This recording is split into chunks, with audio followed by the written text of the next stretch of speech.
이스라엘이 애굽에서 번성하여 큰 민족이 되었을 때 바로는 그들의 번성을 두려워했습니다. 그래서 이스라엘 즉 히브리인의 가정에 남자가 태어나면 나일강에 던지라는 끔찍한 명령을 내렸습니다.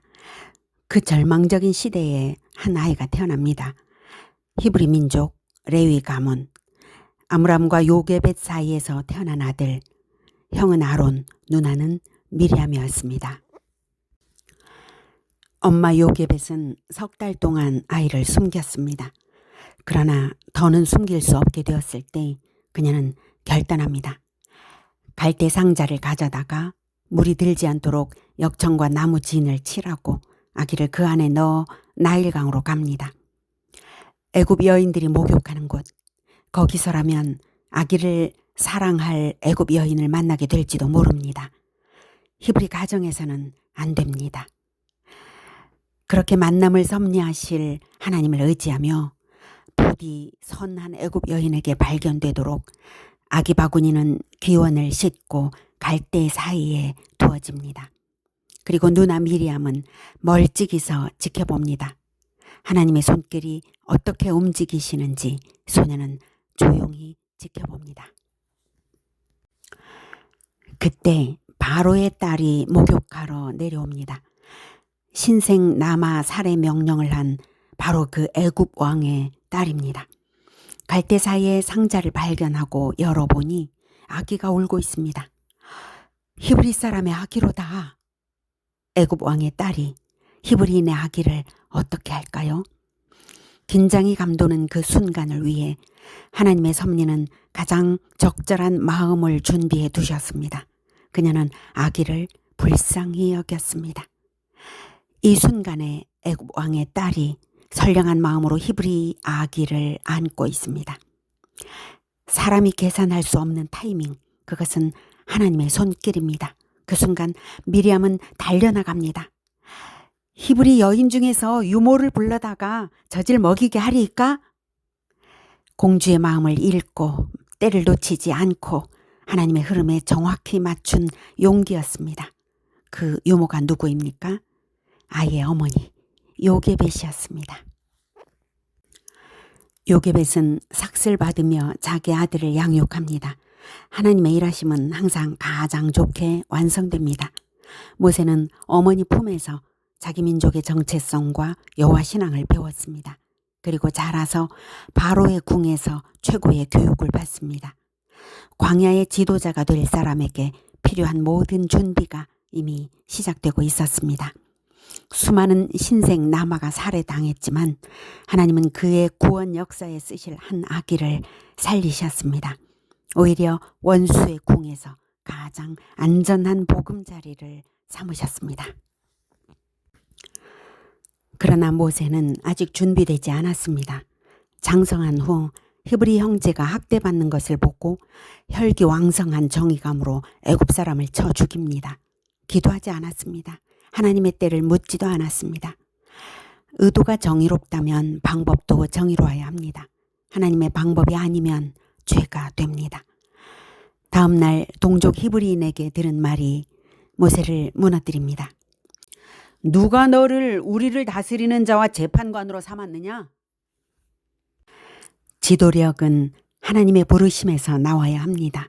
모세는 도망합니다. 미디안 광야로. 그곳에서 모세는 목자가 됩니다. 왕자 40년, 광야 40년.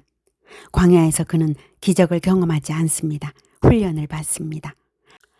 능하신 손 아래 겸손 훈련입니다. 왕궁에서는 자기 힘을 의지했습니다. 광야에서는 아무것도 의지할 것이 없었습니다. 하나님은 지도자를 만들 때 고난을 사용하십니다.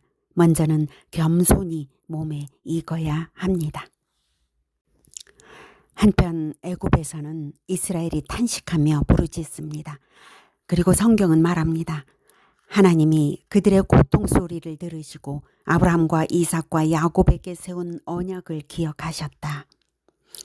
잊었다가 떠올리신 것이 아닙니다. 때를 기다리신 것입니다. 출애굽은 수백 년 전 이미 약속된 일이었습니다. 하나님의 때가 오면 정세도 준비되고 지도자도 준비됩니다. 이스라엘은 고난 속에서 부르짖게 되었고 모세는 고난 속에서 겸손해졌습니다. 겸손의 세월이 하나님의 때를 준비했습니다. 고난은 하나님을 필요로 하는 마음을 만듭니다. 진정한 겸손은 끊임없이 하나님을 원하는 마음입니다. 연단된 인품은 높아져도 낮은 마음을 갖게 됩니다. 부유해져도 가난한 심령으로 하나님을 원합니다. 이 땅에서 만족하지 않고 하나님 나라를 갈망하는 마음, 주여 속히 오시옵소서 부르짖는 마음, 심령이 가난한 자가 복이 있습니다. 의에 줄이고 목마른 자가 복이 있습니다. 모세는 실패했습니다. 그러나 형제의 고통을 자기 일처럼 아파했던 그 마음은 하나님이 사용하실 재료였습니다. 이제 80세 겸손으로 연단된 모세입니다. 하나님의 때가 가까워집니다. 우리도 마찬가지입니다. 사명은 맡고 염려는 맡기고 능하신 손 아래 겸손히 기다리십시오. 먼저 기도하고 하나님의 방법을 기다리며 오늘 주어진 순종을 하십시오. 하나님의 때는 반드시 옵니다. 겸손으로 준비된 사람에게 하나님은 일을 맡기십니다. 하나님의 꿈이 이루어지도록 그분의 때와 방법에 맞추어 사는 지혜가 우리 모두에게 있기를 축복합니다.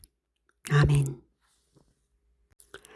하나님의 말씀을 함께 듣겠습니다. 출애굽기 2장 1에서 25절 말씀.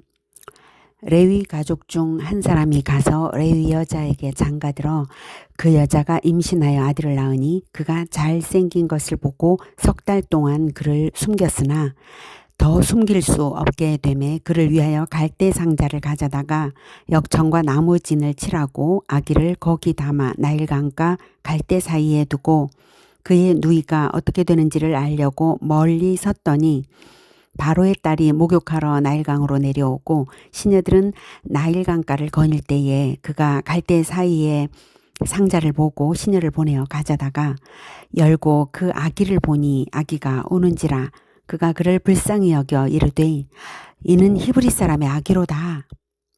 그의 누이가 바로의 딸에게 이르되 내가 가서 당신을 위하여 히브리 여인 중에서 유모를 불러다가 이 아기에게 젖을 먹이게 하리이까?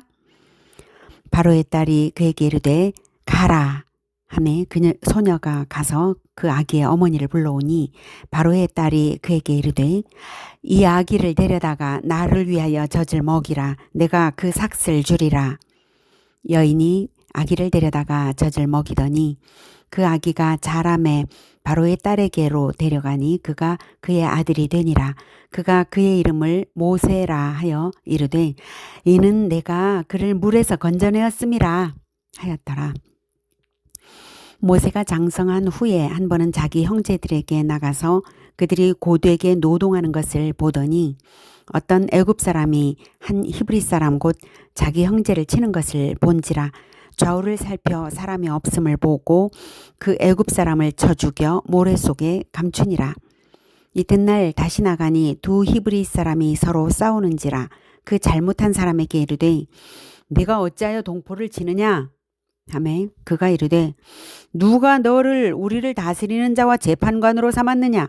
네가 애굽 사람을 죽인 것처럼 나도 죽이려느냐? 모세가 두려워하여 이르되 일이 탈로 되었도다. 바로가 이 일을 듣고 모세를 죽이고자 하여 찾는지라 모세가 바로의 낯을 피하여 미디안 땅에 머물며 하루는 우물 곁에 앉았더라. 미디안 제사장에게 7딸이 있었더니 그들이 와서 물을 길어 구유에 채우고 그들의 아버지의 양떼에게 먹이려 하는데 목자들이 와서 그들을 쫓는지라 모세가 일어나 그들을 도와 그 양떼에게 먹이니라.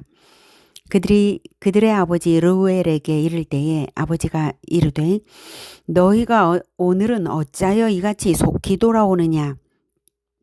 그들이 이르되 한 애굽 사람이 우리를 목자들의 손에서 건져내고 우리를 위하여 물을 길어 양떼에게 먹였나이다. 아버지가 딸들에게 이르되 그 사람이 어디 있느냐? 너희가 어찌하여 그 사람을 버려두고 왔느냐? 그를 청하여 음식을 대접하라 하였더라. 모세가 그와 동거하기를 기뻐하매 그가 그의 딸 십보라를 모세에게 주었더니 그가 아들을 낳음에 모세가 그의 이름을 게르솜이라 하여 이르되 내가 타국에서 나그네가 되었음이라 하였더라. 여러 해 후에 애굽 왕은 죽었고 이스라엘 자손은 고된 노동으로 말미암아 탄식하여 부르짖으니 그 고된 노동으로 말미암아 부르짖는 소리가 하나님께 상달된지라. 하나님이 그들의 고통 소리를 들으시고 하나님이 아브라함과 이삭과 야곱에게 세운 그의 언약을 기억하사 하나님이 이스라엘 자손을 돌보셨고 하나님이 그들을 기억하셨더라.